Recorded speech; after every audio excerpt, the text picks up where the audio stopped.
მოგესალმებით, დადგა მორიგი ორშაბათი, გახდა 17 საათი, მიემატა 17 წუთი და ეთერშია თეთრი ორშაბათი ნინო შარაშენიძესთან, ოთარ ტატიშვილთან ერთად, როგორც ყოველთვის ჩვენ ბევრი ვიმსჯელეთ, ბევრი ვიფიქრეთ თუ რა თემაზე გვესაუბრა დღეს.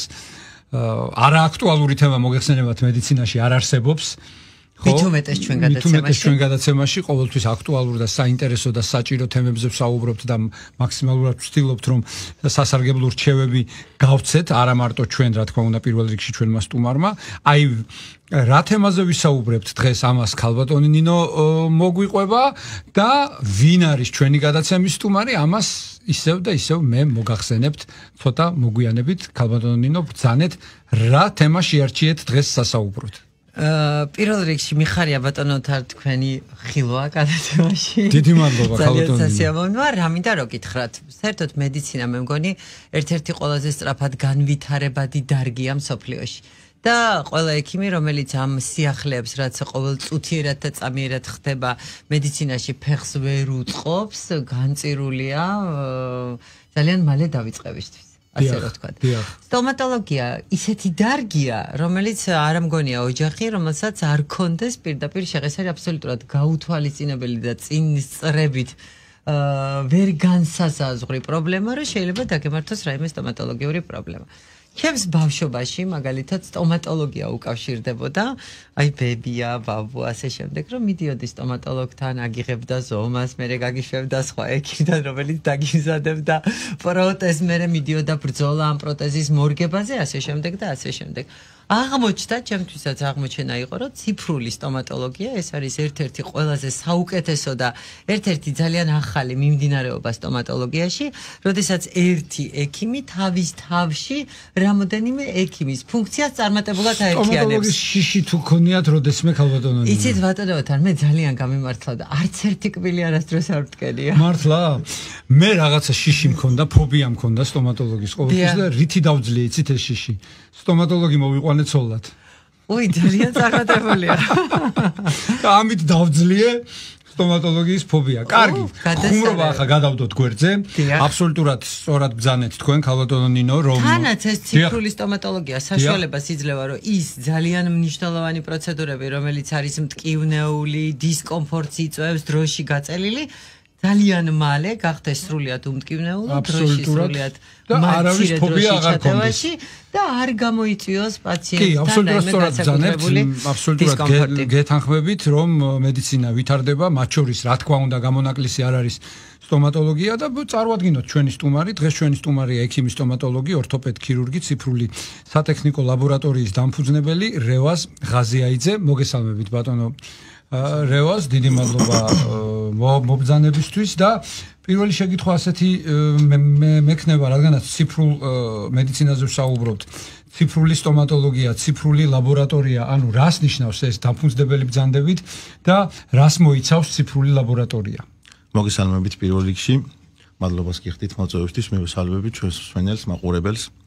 ესე იგი, ციფრული სტომატოლოგია რაც არის, მოგეხსენებათ ეს სტომატოლოგია მეცნიერმა პირისყრის შესახებ, რომელიც თავისთავად მოიცავს კიდევ ქვეპუნქტებს და შესაბამისად ერთ-ერთი ჩვენი განხრა არის ორთოპედიული სტომატოლოგია პლუს სატექნიკო ლაბორატორია ციფრუს ფლოპ და ეს არის უახლესი დანადგარები, ისეთი დანადგარები, რომელიც როგორც პაციენტს რომ მივიღებთ და ადრე რო იყო რომ ვიღებდით ანაბეჭდებს, თუ თავიდან იყო დაბაშილით ხდებოდა აღება და რომელიც იყო ძალიან რთული პაციენტისთვის.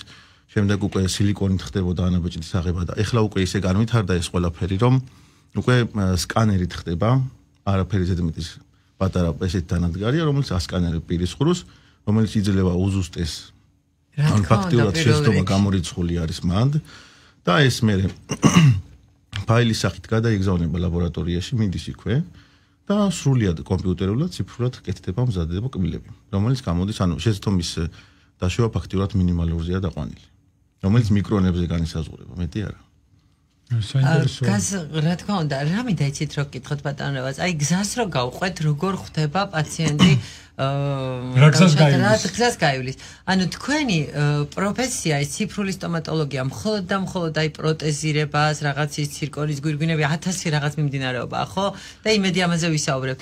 თქვენ ეს ციფრული სტომატოლოგია მხოლოდ და მხოლოდ კონკრეტულად აი ამ მიმართულებით გამოიყენება, როდესაც საჭიროა იმპლანტების, რაღაც დაზიანებული კბილების თუ ზოგადად ზოგადად გამოიყენება, თუნდაც ორთოდონტიაში გამოიყენება, თერაპიაში შეიძლება, მაგრამ ძირითადი განხრა აქვს მაინც ორთოპედია, იმპლანტოლოგია. ორთოდონტიაში შესაძლებელი არის კი, ნამდვილად იყენებენ და ახალი მეთოდი არის ეგეც და ჩვენ უფრო ძირითადად ჩასმაზე რაც არის ჩემი კონკრეტული განხრა ცირკონების, ვინირების, პროტეზირების ასევე მაგახრით ვიყენებთ აქტუალურად. ანუ თქვენთან მოდიან პაციენტები კონკრეტულად, რომელსაც უკვე ჭირდება პროტეზირება, ხო? ნუ არა აქვს რაღაც დაზიანებული. პროტეზირება შეიძლება დაერქვას, თუ ვინირებსაც დავარქვათ, ნუ ქვია ესე, მაგრამ ვინირები არის, ცირკონის გვირგვინებია, რასაც ჰოლივუდის ღიმილს ეძახიან, კი და რომელიც ყველასთვის სასურველია და მით უმეტეს ამ ბოლო დროს ძალიან აქტუალური არის ეს თემა და ზოგადად ჰოლივუდის ღიმილი 80-იან წლებში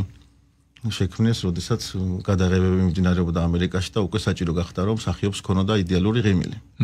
თავიდან ეს პლასმასის ვინირებით და გვირგვინებით დაიწყო, რომ უცბად შეექმნათ იმ მომენტში და მე რა თქმა უნდა დაიხვეწა და განვითარდა და შეიცვალა თვითონ სტრუქტურაც. და ეხლა უკვე ეთება ცირკონის ვინირები, გვირგვინები, კერამიკული სიტყვა ვინირები, შეგიძლიათ გაგვიმარტოთ, დაინტერესებს ჩვენს ვინირი არის ცირკონის თხელი ფირფიტა, რომელიც მინიმალური ჩარევით, ანუ მინიმალური ინვაზიით საკუთარ კბილზე პაციენტის ხდება დაპრეპარირება და შესაბამისად ეცვლება პაციენტის კბილის ფორმა, სასურველი ფორმა მიეცემა, სასურველი ფერი მიეცემა და დგომა კბილის და შესაბამისად ვიღებთ იდეალურ ღიმილს, როგორც ვიზუალურად, ასევე შესაძლებელია ფუნქციურად. რა უპირატესობა აქვს ცირკონის გვირგვინებს? ცირკონის გვირგვინის ვინირთან შედარებით თუ ზოგადად?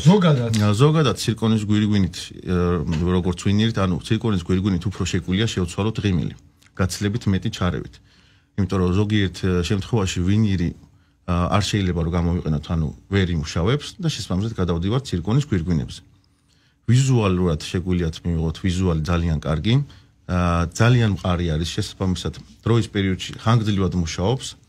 ღრძილებთან აქვს იდეალური კონტაქტი ცირკონის გვირგვინს და არანაირად არ აღიზიანებს ღრძილებს და შესაბამისად პაციენტი დიდი ხნის განმავლობაში თავს გრძნობს ბედნიერად, კმაყოფილად და განსაღად იღიმება. აი რატომ შეიძლება რომ ვინირმა არ იმუშაოს?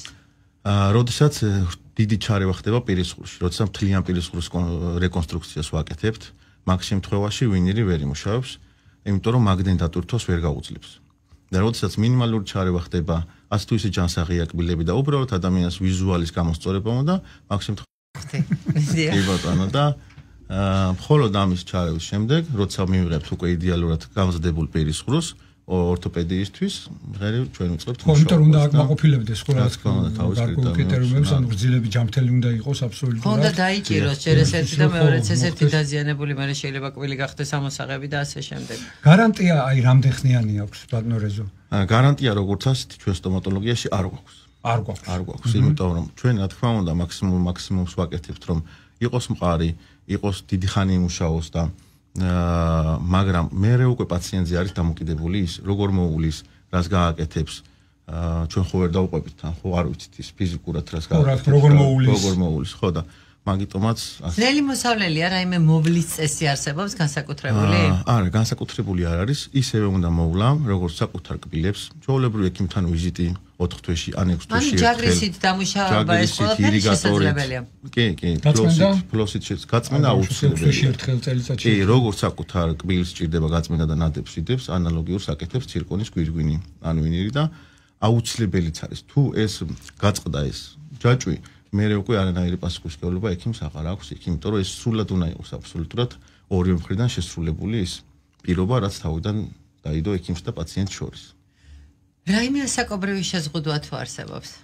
ასაკობრივი შეზღუდვა რა თქმა უნდა არსებობს ცირკონის გვირგვინებთან, ვინირებთან უფრო დაბალი. ხა 10 წლის ასაკში ზარამშე უკეთდება თავისთავად, მაგრამ შემდეგ თუ არის რაიმე მიმართებაში აი დავუშვათ შაქრიანი დიაბეტით ავადობის პერიოდში არა, მაგასეთ შემთხვევაში უფრო იმპლანტაციაზე არის დასაფიქრებელი და უფრო ანალიზებს იკვლევენ თორე ორთოპედიაში როცა ვაკეთებ ცირკონებს გვირგვინებს კი რა თქმა უნდა აქვს თავისი პატარა უკუჩვენებები ისევ პაროდონტოლოგიასთან მივდივართ და ღრძილებთან დაკავშირებით, მაგრამ ეს მინიმალურია და ეს ყოველ შემთხვევაში უკუჩვენება არ არის რომ ჩვენ გვირგვინები არ ჩავსვათ ან ვინირები არ გავაკეთოთ.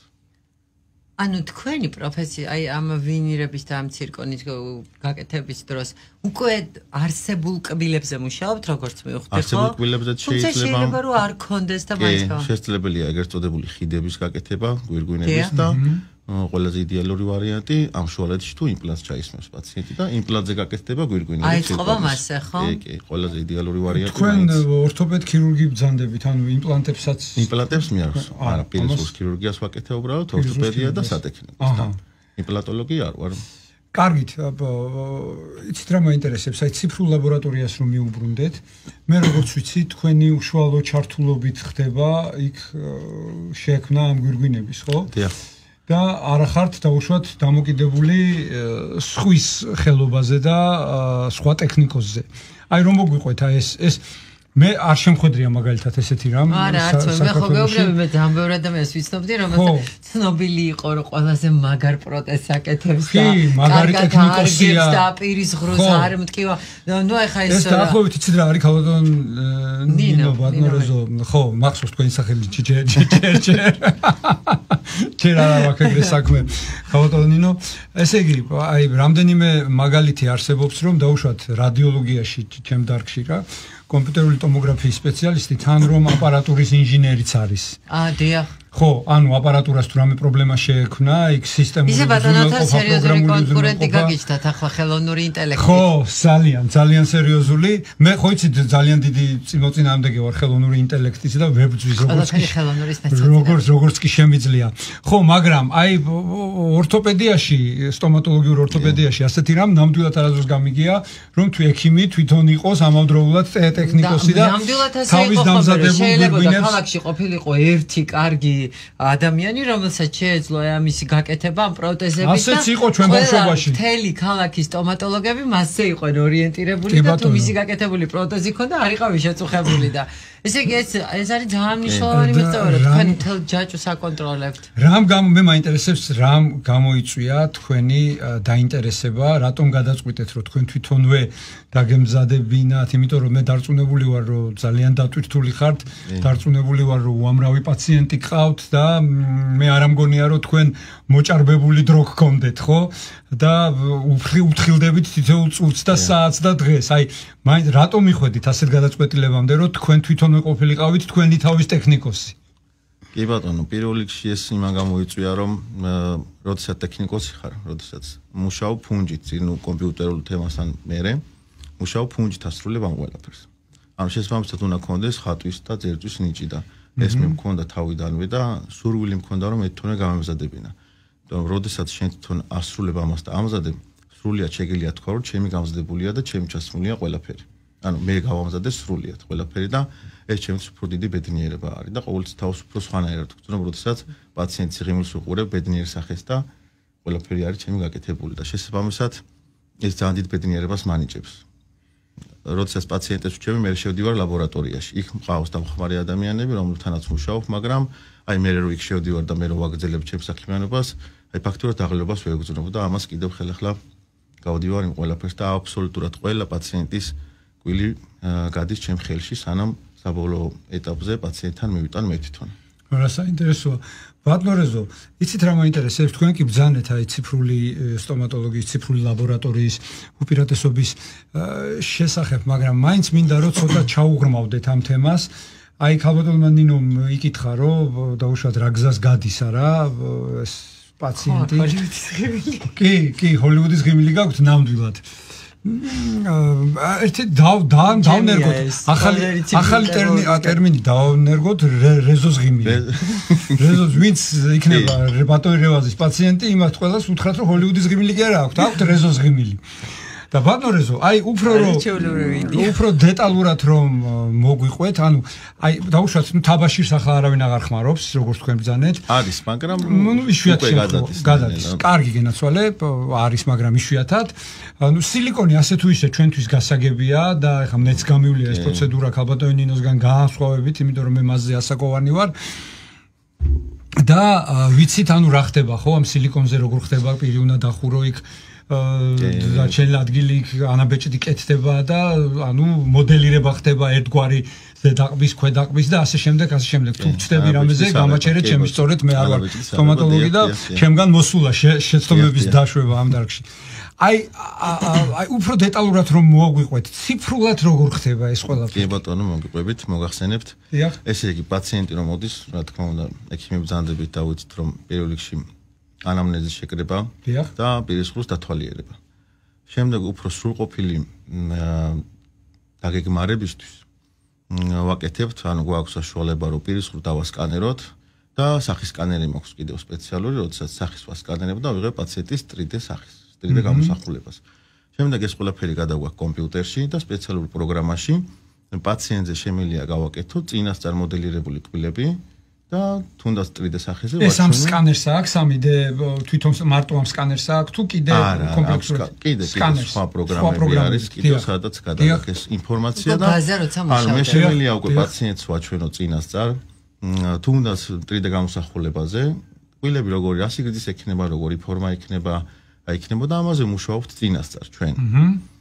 ეს შესაძლებელია ასევე ამ ჩვენების მერე ეს ყველაფერი პლასმასების ანუ 3D პრინტერის სახით გადავიდეს პირისყრში პაციენტის და პაციენტმა წინასწარ ატაროს ის კბილები, რაც შეიძლება სამომავლოდ მუდმივად ჰქონდეს. ამას ეგუება დროებითი კონსტრუქცია ფორმის, რაც უნდა ჰქონდეს. ამას ეგუება ატარებს ნახულობს რა არ მოწონს, როგორ მოწონს. შემდეგ მოდის, კი. და ჩვეულებრივად ბატონო ღეჭავს. კი. კარსაკვებს. ეს ალბათ ერთი კვირა, ორი კვირა დაახლოებით ხო, მაგრამ ნახავს როგორი ექნება უკვე საფუძვლიანი სამომავლოდ ეჩვევა. კი. შემდეგ მოდის და თუ რამე შესაძლებელია ერთად ვასწორებთ, ხოლო შემდეგ ვიწყებთ მუდმივ კონსტრუქციაზე მუშაობას. და შემდეგ უკვე ზუსტად ვიცით, მეც ზუსტად ვიცი რა როგორ კეთდება. და პაციენტმაც იცის, შვიდათ არის პაციენტის და შესაბამისად შემდეგ ყველაფერი უფრო კარგად მიდის და კარგად ბარდება სამუშაო პაციენტს და უკვე ატყობილი კონსტრუქციის დაშლა რა თქმა უნდა და წინს როცა წინსწრებით მიეჩვევი შეცდომების გამოსწორება ბევრად მარკეტი. და ძალიან დიდი მნიშვნელობა აქვს პაციენტთან ურთიერთობას. აუცილებლად უნდა იცოდე პაციენტს რა უნდა, როგორ უნდა. ბევრჯერ მithქვია კიდევაც პაციენტმა რომ მითხრა რაიმე ეს კბილები მქონდა და ხოლმე რომ მოიტაროს თავისი ახალგაზრდობის ფოტო, სადაც იცინის, რომ მაქსიმალურად მე დავინახო რა ფორმა ქონდა და მიმომსგავსო, რომ ადამიანს იგივე კბილები დაუბრუნდეს და ის ზოგადად კიდევ პლუსი რა აქვს, როცა სატექნიკო ლაბორატორიაში მუშაობ მე თვითონ ყველა პაციენტზე კბილების ფორმა კეთდება ინდივიდუალურად. ეს დამოკიდებულია, ანუ არის კრიტერიუმები, ადამიანის სახის მიხედვით ვაკეთებთ კბილის ფორმას. ეს არის ესეთი სქემა და შესაბამისად მე ზუსტად რო ადამიანის სახე ვიცი, როგორი აქვს და მე თვითონ ვაგრძელებ ფორმას, ზუსტად ვიცი რა ფორმა უნდა მივიცე კბილებს. რომ ინდივიდუალური ღიმილი ქონდეს და ლამაზი ღიმილი ქონდეს და ბუნებრივი რა თქმა უნდა და როცა სხვა ლაბორატორიაში შეიძლება როგორ ეტყობათ არასწორად გაკეთებული კბილები ხო? როცა სხვა ლაბორატორიაში იგზავნება სამუშაო სხვა ტექნიკთან, ეს კიდევ ერთი სირთულეს წარმოადგენს, რომ ზუსტი ინფორმაცია უნდა მიაწოდო და რა როგორი სახე აქვს პაციენტს, რა ტექნიკურ სახეს ვერ ხედავს პაციენტის და შესაბამისად ეს მაინც პატარა სირთულეს წარმოადგენს, რაც ჩვენთან არ არსებობს. აი ეს ვინირები და ცირკონის გვირგვინები, რაღაც გარანტია ალბათ ბატონმა ოთარმა რო ეკითხა, იგულისხმა რამდენ ხანში არის, აი ყველაფერს აქვს თავისი აი მაგალითად მე აძლევით გარანტიას, მაგრამ თქვენი გამოცდილებით 12 წლის მერე არის გამოსაცვლელი, აი რაღაც ესეთი აი თქვენი გამოცდილებით ახლა თქვენზე კარგად ვინ იცის ეს ხო? ზოგადად ესეთი ის არის, ყველა ხელოვნური კონსტრუქცია უმჯობესია 7-8 წელში ერთხელ შეიცვალოს. ეს რა თქმა უნდა, როცა სრულად ხდება მოვლა ღძილებს აქცევს ყურადღებას პაციენტი, იქ დადის ექიმთან, აკონტროლებს ყველაფერს და ეს მარტო ის არ არის ამ პერიოდში ჩვენც ვუყურებთ იმ პაციენტს, ჩვენც ვაკვირდებით იმ გვირგვინებს, როგორ ის რა არის, რომ თუ შევატყეთ რამე ისია, ჩავერიოთ, გავასწოროთ ის, რომ ეს გახანგრძლივდეს კიდევ და შესაბამისად ყველაფერი კარგად იქნება და ეს რა თქმა უნდა გარანტიის არ მიცემა არ ნიშნავს იმას, რომ პაციენტი წავიდა, მოვიდა და აი რაღაცა ახლო პერიოდში რაღაც შესაძლებელი აქვს რაღაცა, რომ არ ვაკეთებთ. ეს უბრალოდ დროის გაწეული ეს ტექნიკა ხო არ არის, რომ ერთწლიანი გარანტია მივიცეთ და ბატონო, აუცილებლად უნდა გკითხოთ, ყველაფერს ჩვენ ვიცით, რომ აქვს შეიძლება კონდეს გართულება და არასასურველი შედეგი. აი თქვენ შემთხვევაში ყველაზე ხშირად რა გართულებას აწყდებით ხოლმე? ყველაზე ხშირი გართულება, რაც უკვე აი ცირკონის შემოვიდა და ვინირები ეს მინიმუმზეა დაყვანილი, ისევ და ისევ ღრძილებთან მივდივართ პაროდონტოლოგიასთან. ძველი კონსტრუქციები რაც იყო მეტალოკერამიკა, ადრე იყო კიდევ მეტალოპლასმასი ღზილებზე ძალიან ცუდად მოქმედებდნენ. აი დროის პერიოდში მით უმეტეს არასწორად როცა იყო გვირგვინით ჩასმული საშინლად დღეში ვარდებოდა ღზილები პაციენტის და შესაბამისად ეს მინიმალურზე არის დაყვანილი ახლა ამ ტექნოლოგიებით.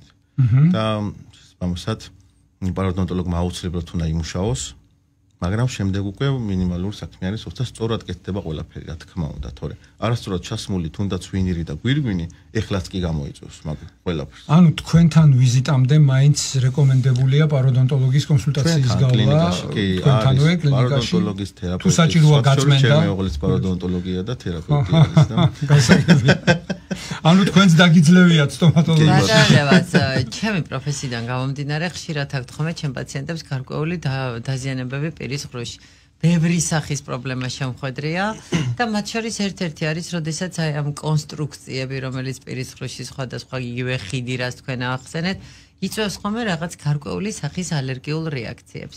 შესაძლებელია თუ არა, რომ აი თქვენ რასაც ბრძანებთ აი ამ ცირკონის გვირგვინებმა ან ამ ვინირებმა ეს ალერგიული რეაქციები გამოიწვიოს? არა, ანუ ყოველ შემთხვევაში ჩემ პრაქტიკაში ამქონია არც არ გამიგია, იმიტომ რომ ყველაზე ბიოშეთავსებადია ღრძილთან ცირკონი და ვინირი.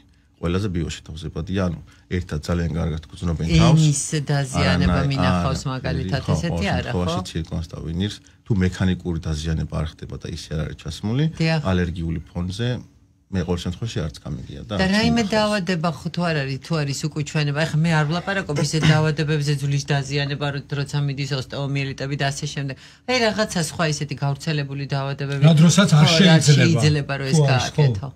აი მაგალითად შაქრიანი დიაბეტი არ შეიძლება იყოს უკუჩვენება, არა.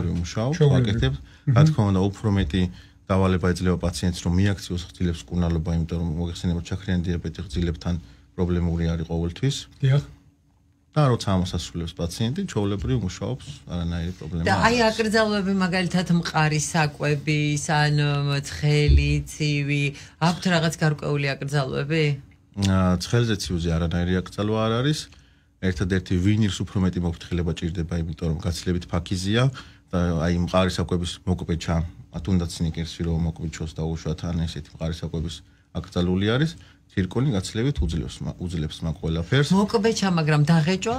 დაღეჭვა იცით როგორ არის, ვინირები ძირითადად კეთდება ცენტრალურ კბილებზე.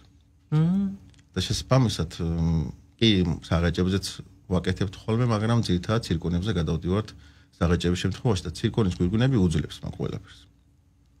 შესაბამისად ცირკონის გვირგვინებიც კიდევ თხილის გატეხვა, დაკლის გატეხვა, აი ეს თუხეში მის არ შეიძლება ძulis იქ საერთოდ არაფერზე არ შეიძლება. და საერთოდ ზოგადად შეიძლება, ალბათ როგორც მივხვდი, შეიძლება ერთდროულად ერთ პირის ღრუში ვინირის ჩადგმას მოგწევდეთ და ცირკონის გვირგვინის გაკეთებაც, ხო? გაჩნია რომელიც შესაძლებელია, რომ ასეთი კომბინაცია ყველაფერი შესაძლებელია.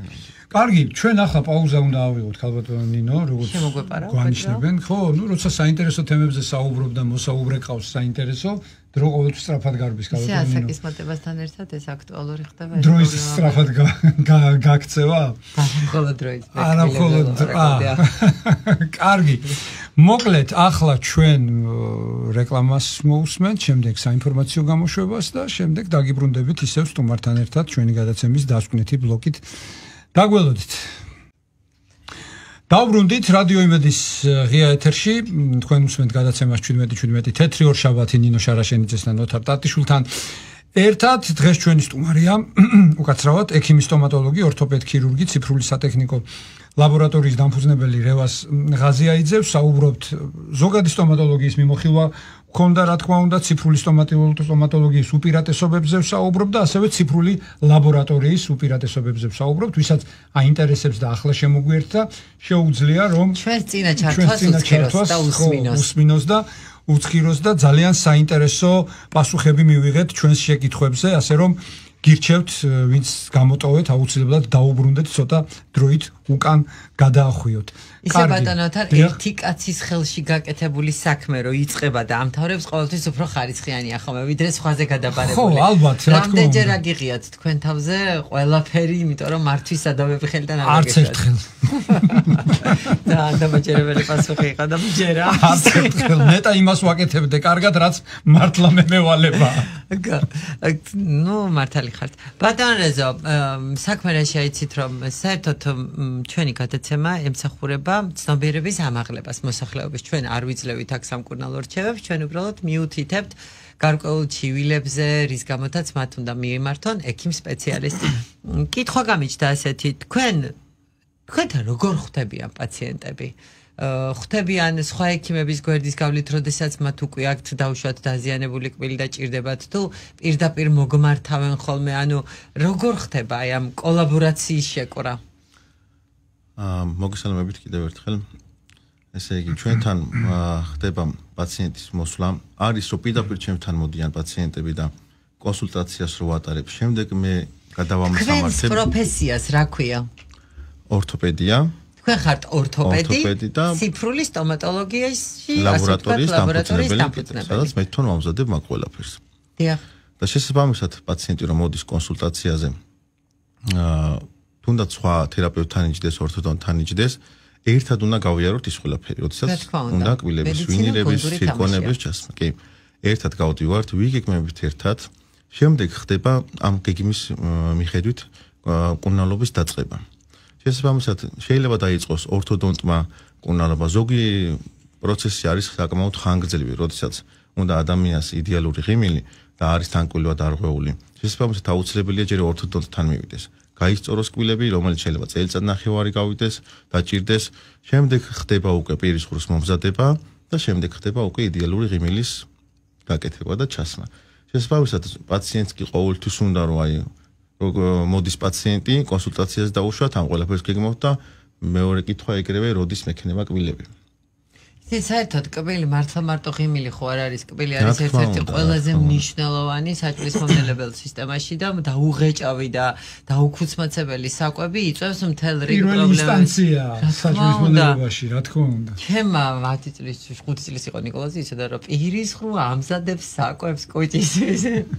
ესეა ჯანმრთელობა იწყება პირის ხრუდან, ზოგადად ცნობილი ფრაზა არის ეს და თუ კი ეს პირის ხრო გარდაებისა ჯერ ესთეტიური სიამოვნებაა შენ თვითონ როდესაც მოწესრიგებული პირის ხრო და მისი გარშემოყოფლებისთვისაც პაციენტი პირველ რიგში უყურებს აი მომენტში ესთეტიკას და ესეთიურად თუ ლამაზია რაღაცა ბედნიერი მიდის, მაგრამ თუ ეს ფუნქციურად არ არის სწორი, აი ორ კვირაში, სამ კვირაში უკვე იწყება პრობლემები. მე სილამაზე უკვე ხო გადადის მეორე. კი, მეორე ხარისხოვნად გადადის და უკვე სხვა პრობლემები როცა არის. ამიტომ ჩვენთვის მნიშვნელოვანია ჩემთვის პირველ რიგში ფუნქცია, სწორად ჩასმა და მხოლოდ შემდეგ რა თქმა უნდა ლამაზი იდეალური ღიმილი. რა თქმა უნდა, ასეც უნდა იყოს თავისთავად. და პაციენტისთვის ბატონო და ჩვენი საუბრის და გადაცემის ბოლოს რო შევაჯამოთ, ოღონდ მე როგორ მინდა იცით რომ შევაჯამოთ რომ აი მაინც მაქსიმალურად დიდი ხნის განმავლობაში რომ შევინარჩუნოთ ჩვენი საკუთარი კბილები. აი თქვენი რეკომენდაცია რა იქნება? ანუ როგორი ცხოვრების წესით უნდა ვიცხოვროთ რომ